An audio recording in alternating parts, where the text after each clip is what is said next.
This is quite upsetting. My microphone kind of doesn't work, and I did not expect it because I wanted to start my podcast with this beautiful mic, but the light won't turn on, and I tried another cable and it still does not work. So I just assume that it's broken. But we're not going to be hindered by this, and we're going to find creative solutions, which is me talking into my phone microphone, as it's still the same thing. Yeah, so I just have to kind of talk into my phone and also record myself at the same time for YouTube. And I just thought of this to be very chill. I actually did not plan to record myself, just to really audio record myself and not video record myself. But I really just had this glimpse of, or not the glimpse, it was rather a nudge from the Holy Spirit saying, Martina, record this. So this is what I'm doing. I'm not styled up. Actually, I had a hydrofacial today, an aquafacial, and it was my first, and I did not know what was awaiting me. My face is kind of shiny, but also like a bit red. And yeah, so that's why I did not intend to record myself, but I just thought, okay, I don't know what I'm going to do with the footage, but I'm just going to record and learning to be more authentic and just in the moment. And here I am on my bed recording this podcast episode because I really want to take you on my story. So let's get into it. I want to talk or start off with my voice, because my voice is something that I've been hiding for a very long time. And one of the reasons being is because I've got told that my voice is too authoritative, especially for the age that I was at when I got told that I'm too authoritative, too opinionated, too strong-willed. And I got told these exact things in my family, which led me to shut down and to lower my voice, like to pretend to be someone else and to adapt to the liking of those that I love. And this is how I started people pleasing, because this little version of myself thought, I mean, if this critique is coming from my family, this has to mean something. So it shaped my identity up until my adult years without me realizing that this was controlling me all along. So I dimmed my voice quite literally, also the intensity and the loudness of my voice, because I thought I was too much. That was a lie that I've been walking around with for majority of my life, thinking that I am too much because this is what I've got told by people that I love, which in that case was my father. And whatever daddy says, it sticks. Like, as a girl, if your father tells you beautiful things about you, you believe it, you take it on, and you walk with confidence. But if your father tells you awful things about you, it sticks to you. So you take it on and you walk more sluggish. So you walk less confident, and you're not rooted in confidence because as a little girl, your whole world revolves around your father. You look up to him. And if you don't get the love that you deserve, you think you're unworthy of it. When I discovered how I believed the lie that I was too much, because people that know me for who I really am know that my confidence that I shine out on the outside is not as deep-rooted on the inside. And that is not because I'm faking it. It's just the more you get to know me, the more you see that the roots aren't as deep enough. And that is because I have never looked at this particular weakness. I have overlooked this weakness, actually. So I concentrated on other parts that I was aware of having to fix to become a better version of myself. And to be quite honest, I've held a lot of shame around this topic because I thought I've been in this personal development and self-discovery journey for years already. How can it be that I still don't know who I truly am. Shame. And whenever, wherever shame appears, you walk away, you run away, you go into fight or flight mode. It's like your body shuts down and you freeze up, not wanting to confront this because you are in shame. If you would be in guilt, that would be better than being in shame, because shame is such a death threat. It really tangles you. It really keeps you stuck. It makes you feel like you've been frozen up and you either have to fight or flight. So wherever you feel shame, you walk away. And I felt shame in this particular area, although it was a blind spot. Now, me being 24 years old, I can actually say I'm finding out and getting to know myself for who I really am. Yeah. Like unapologetically, me. All the versions that I have been, all the versions that I have hid unknowingly, because I didn't do that on purpose. It was my subconscious protecting me from threat, and in that case, the threat was rejection, abandonment. That those were my biggest fears, because it has happened quite some time already. And each time it happened, I immediately blamed myself, shamed myself, and said, it's because you're too much, Martina. It's because you're too opinionated. It's because you said this. It's because you're too extreme in your thinking. It's because you're too good in a way, because I sometimes even feel that me always trying to do the right thing leads to me always scaring people off, as I'm polarizing. That, like, the people that do the contrary, as in, I'm not striving to become a better version of myself, quite the opposite. So if you're on a journey of self-improvement and people around you aren't, you're gonna scare them away. So I always thought, oh my gosh, okay, no, I'm being too much again. Oh my gosh, no, I'm focusing too much on becoming a better version, whilst my environment is not there.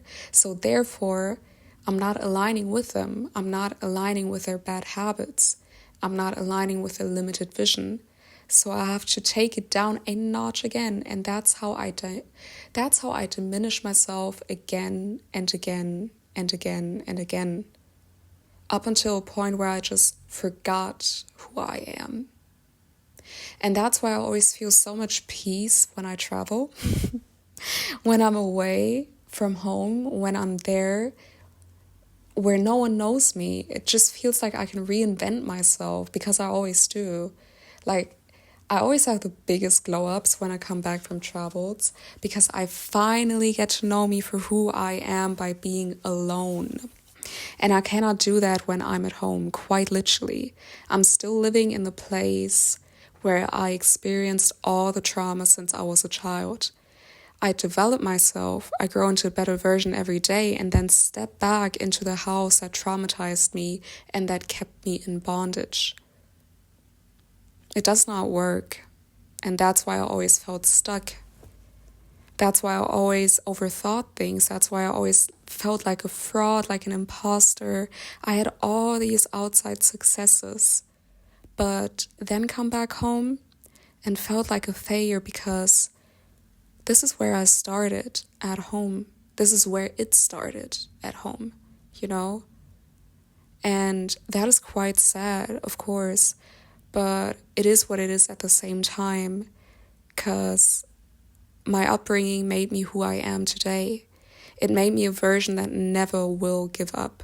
If you know me, you know I am determined. If you know me, you know that I am willpowered. If you know me, you know that I have such strong visions. So it literally refined my character, made me stronger than I already am. I already am strong, and if you also really know me, you know how strong I am. And even to the point that I roll my eyes when people say, oh, you're so strong, Martina. Because I'm like, at this point, it's not even a compliment.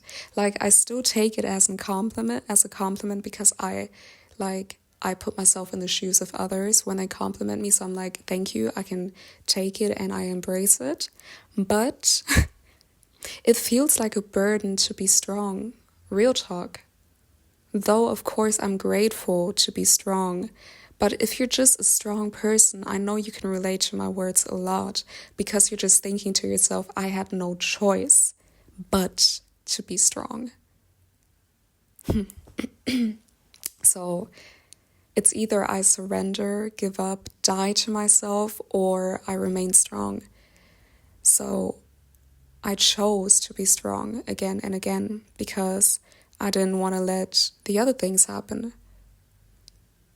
So yes, it is a compliment to be strong. It is a great trait to be strong, but it comes with a burden and you just want to stop the striving. And this is where I'm at my journey right now, to really understand that I do not have to operate out of this strong self or that strong identity that I have grown into and that my environment created me to be, and to really surrender that and really just find my strength in God. And if you know about this specific strength, finding strength in God, you know that it does not mean that you're just going to be like, oh, all weak. Strength in God is another form of strength. Like, I don't know, it kind of seems like a plot twist, like a paradox, because it is surrendering, right? It is letting go, but to remain strong in God, in other words, to remain faithful, to know that God is taking care, and you have to just surrender your control, your battles, everything where you think, oh, I have to do this because, you know, you're still operating out of the strong personality, and to really just say like, nope, I willingly let go. That is, in my eyes, I don't know, for me that is strength. For me, it's like, for me, letting go and being vulnerable and just surrendering is strength. Because I feel like the more you clinch onto something, the more you control something, that is actually weakness. Although on the outside, it looks like you're strong, you're capable, you're able to carry a lot of things, and you're superwoman or superman, but actually you're weak.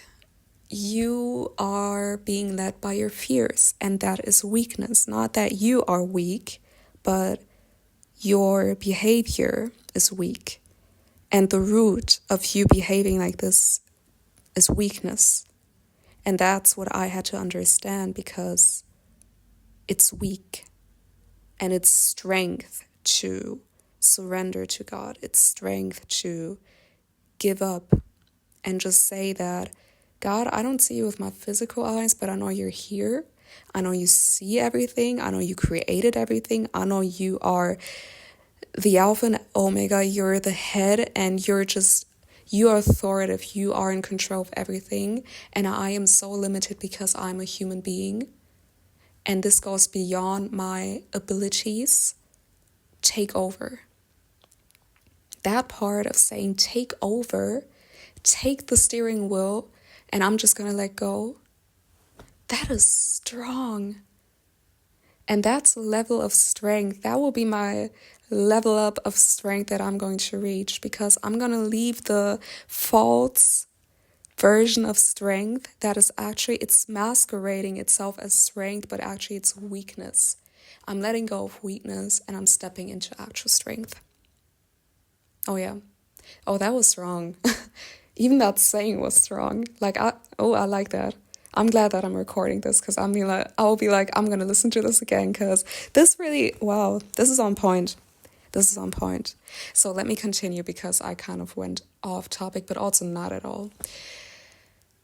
So, as I said, it feels like a burden to be strong. Real talk, because being strong is really just you thinking that you have no choice but to be strong. So it becomes a survival mode, which I can write books about. Maybe I should, maybe I really should, and maybe I really will, because the survival version of you, boy, it can keep you stuck and in a chokehold. If you knew how much the survival mode controls you, that is crazy.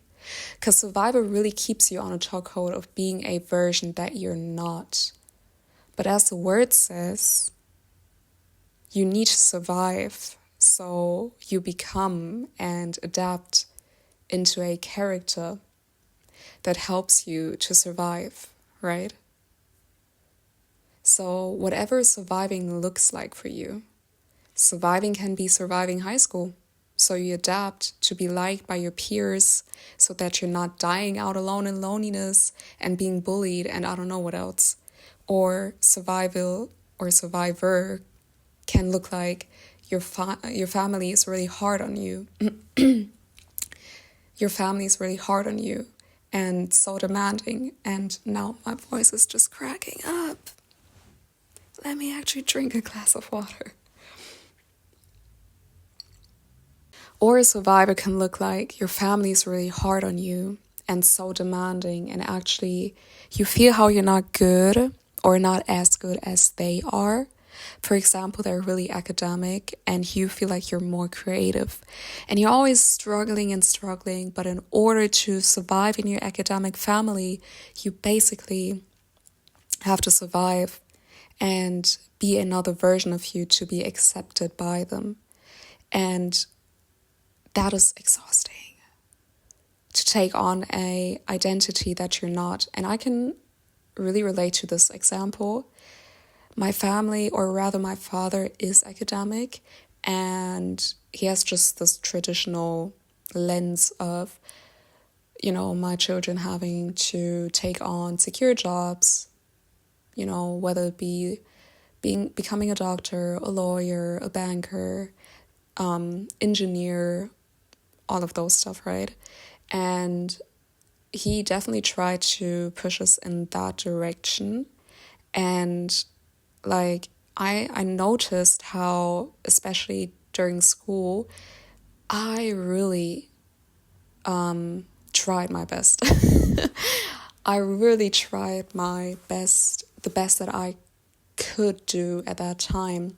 I prepared, I really even for, not for all exams, but for a lot of exams, I really prepared weeks in advance, doing study plans. But it did not stick because school is just another thing. I'm not a school fan. I'm not a system fan in that case.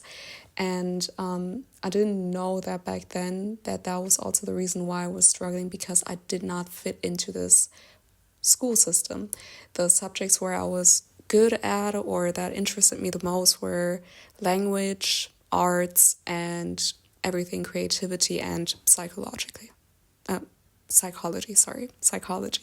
So those were my interests and my strengths, and everything else was a fight.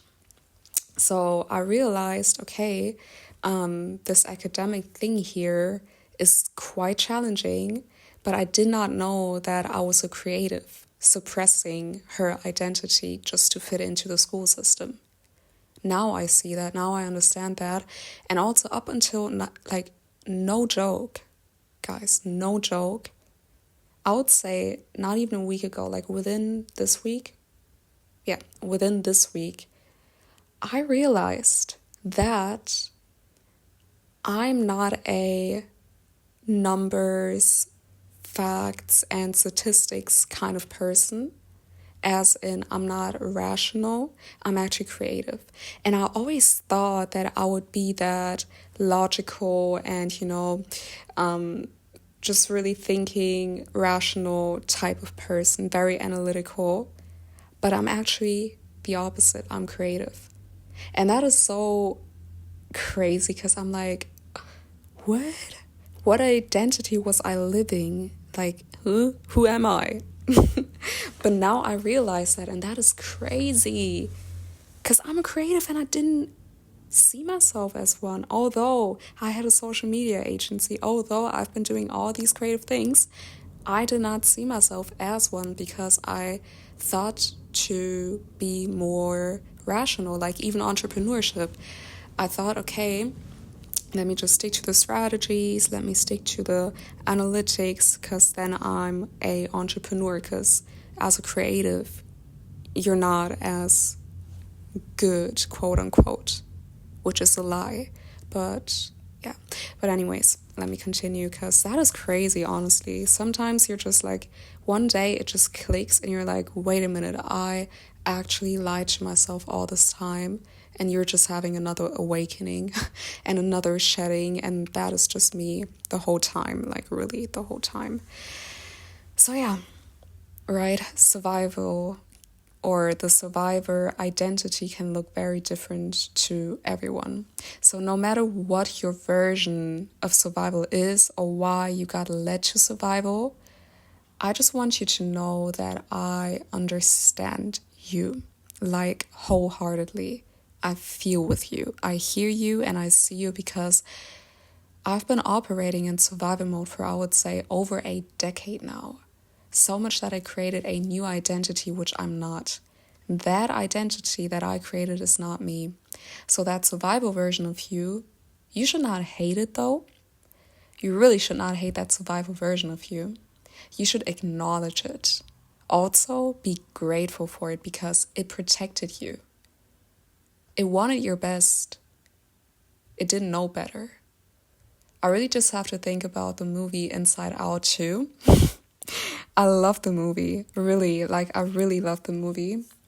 And it's just really deep. It's not just a child's movie. For me, it's really deep. And when I watched that movie, it just really spoke to me. But also, it sounds weird. It's like a movie being played, and I'm seeing this whole, like, how it's built, like the whole systems, right? How this is just me, like me understanding how my system works and how it got led to the survival state. So as my mind loves to think in pictures, I really just think about those scenes where joy being kicked out of the system to be replaced by anxiety, fear. And anxiety, fear takes the lead and therefore controls Riley, which is the main character, the protagonist, to be a version that she's not. And now she's being a version, a survival version of herself, because she entered puberty. And you know, if you're entering puberty, life is just crazy and overwhelming and messy. So they kick joy out of her system so that anxiety or fear can control that new version of Riley. And her loved ones didn't recognize her anymore. And her surviving was her wanting to be accepted and of worth of those that she wanted to be accepted by, which were in this case the older girls, the cool girls that she looked up to. So oftentimes we really should not hate our survival mode. We should not hate that version that is keeping us to survive. But just be aware that everything you're experiencing in life is shaping you and helping you to become whoever you need to become. And when I talk about being your best self, it's literally being your best self, because you should not strive, to be great and compare yourself to who you see as great, but rather accept yourself and know that you're loved and worthy already. So this is the stage where I'm at, actually. But at the same time, to be aware that where you are right now is not your highest potential yet. And I think that your highest potential is a never-ending story and a lifelong journey too. So to really be caught up in the process of improving daily, never being enough is also the wrong approach, because it should be a loving, peaceful, and enjoyable process and not a fight or, again, survival. So at the end of the day, as everything, life is a balance. And you should really embrace the balance of self-improvement too, and not be caught up and hate yourself that you're not better today, that you're not this ideal version that you imagine to be today or tomorrow or next week or next year, because it's a lifelong journey. Because self-improvement helps you to become greater, but the greater that you are destined to be, and not the greater in comparison to others. Because you cannot compare your greatness to other people's greatness, because that is just not possible. It doesn't work. That's not how God created you. So be aware that yes, self-improvement, personal development is important and crucial, and you should tackle it, especially if you haven't yet. But it should not become an idol of you striving to become better and better and better without even knowing who you really are. Because sometimes you need this feeling, this vision of the final version of you. Sometimes God gives us glimpses of who that version is. Not the whole movie, not the whole character. God is not always going to reveal the whole character, of who we will be, ideal, like in how he desires us to be at the end of the day, like his ideal version of us, or rather not the ideal version, but just who he created us to be as the end version, in our final stages, or however. I don't know, I'm having lack of words for this, but you know what I mean, I hope.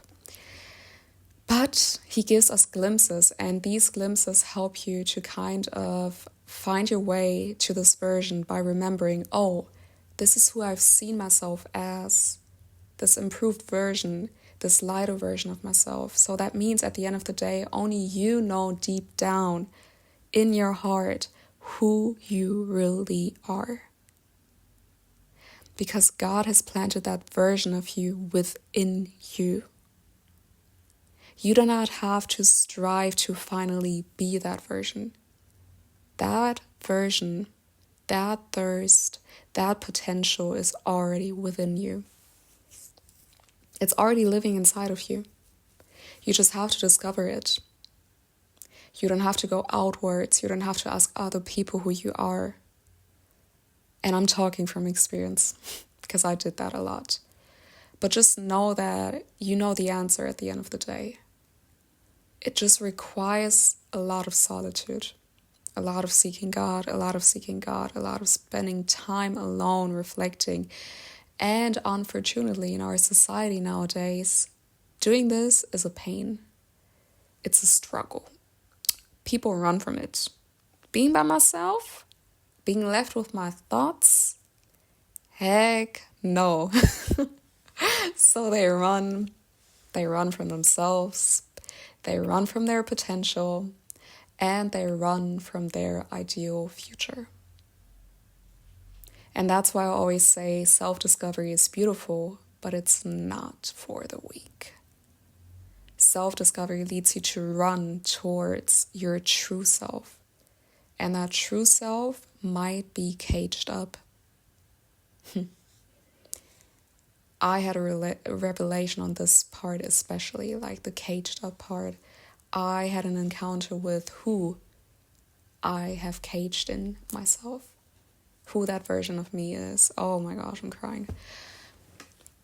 I actually know now who I was afraid of all this time. I didn't have a picture of her, of that caged up Martina, what version she is, what version I have caged up. But now I know. And as I knew, I was shook.